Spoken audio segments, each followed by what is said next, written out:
నోరు మంచిదైతే ఊరు మంచిదవుతుందన్నది సామెత. చిన్నప్పటి నుంచి ప్రతి ఒక్కరూ విన్న సామెతే. మనం ఎంత ఎత్తు ఎదిగినా అంత జాగ్రత్తగా ఉండకపోతే సమాజంలో దెబ్బ పడిపోద్ది. ఉన్నతంగా ఎదిగాము, మనల్ని ఎవడు ఏం పీకలేడు, మనకంట తోపు తురుము ఎవరు ఉండరు అని గర్వకారణాన్ని ఎప్పుడైతే నెత్తికి ఎక్కించుకుంటామో కొన్ని అంశాలు అవి మనకి తిప్పి కొడతాయి.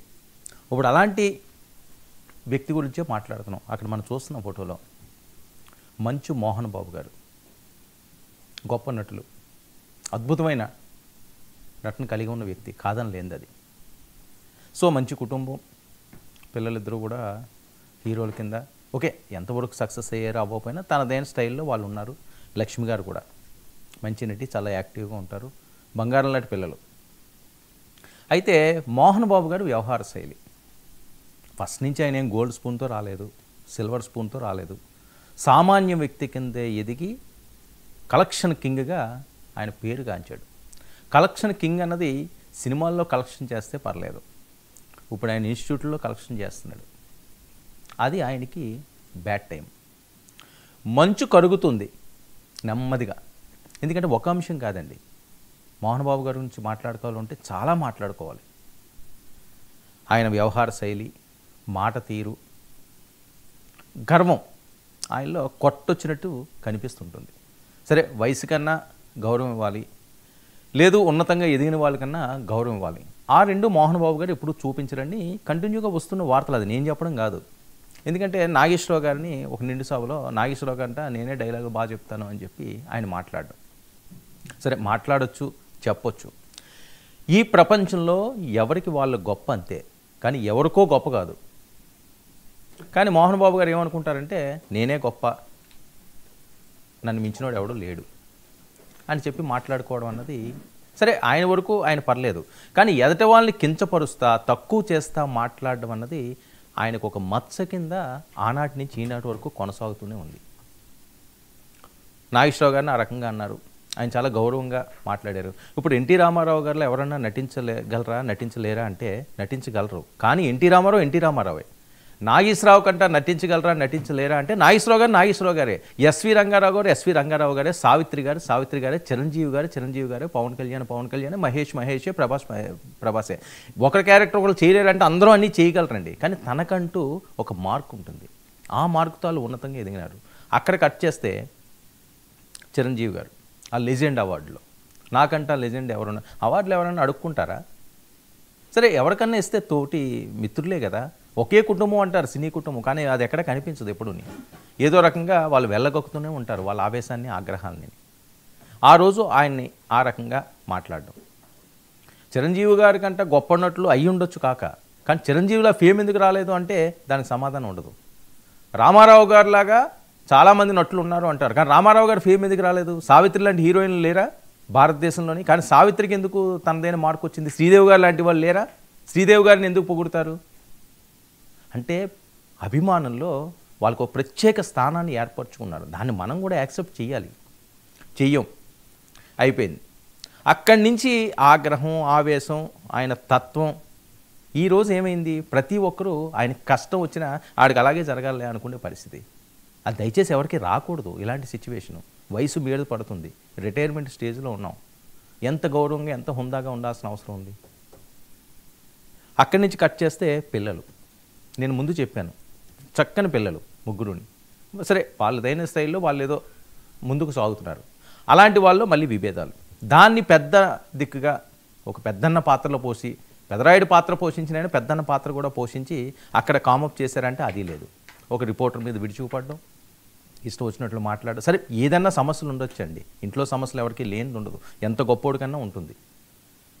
మనం పురాణాల్లో కూడా దేవుళ్ళల్లో కూడా సమస్యలు ఉన్నాయి, మనుషులలో ఉండడానికి ఏముంది? కథల కింద మనం వింటుంటాం. దాన్ని మీరు కామప్ చేసుకోలేదు, అది రోడ్డు మీద పెట్టుకున్నారు.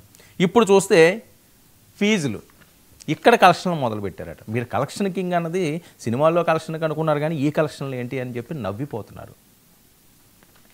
డైలాగ్ కింగ్, కలెక్షన్ కింగ్ పేర్లు ఉన్న మోహన్ బాబు, ఆయన సినిమాలో ఒకప్పుడు మంచి కలెక్షన్లు సాధించి విద్యా సంస్థల్లో కూడా అదే కలెక్షన్లను వసూలు చేస్తున్నారని చెప్పి ఇప్పుడు ఆయన మీద అటాక్ చేశారు. సరే, ఇది రాజకీయ పరంగా ఏదో అంటారు, అది తర్వాత అంశం.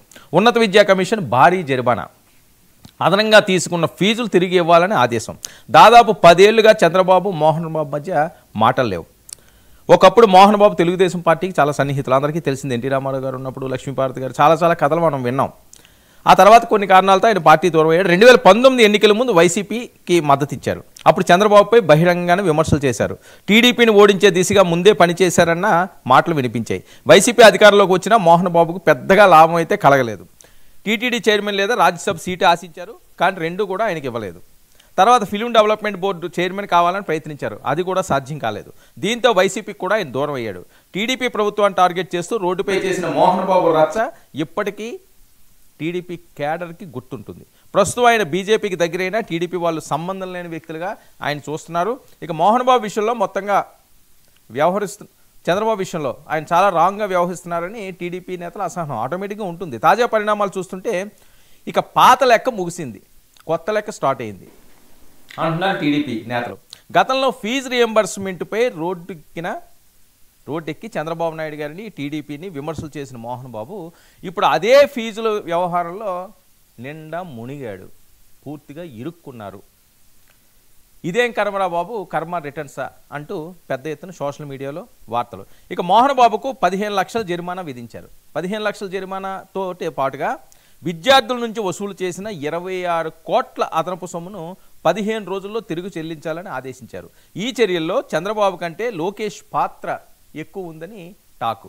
ఇక ఈసారి లోకేష్ తన తండ్రి చంద్రబాబులా కాకుండా కఠినంగా వ్యవహరిస్తున్నారని రాజకీయాల్లో చర్చ. రాజకీయాల్లో చంద్రబాబు గారు వ్యవహరిస్తున్నారా, జగన్మోహన్ రెడ్డి గారు వ్యవహరిస్తున్నారా, పవన్ కళ్యాణ్ గారు వ్యవహరిస్తున్నారా, లోకేష్ గారు వ్యవహరిస్తున్నారా కాదండి. విద్యా సంస్థల్లో డబ్బు అక్రమంగా విద్యార్థుల దగ్గర నుంచి కొట్టేశారా లేదా?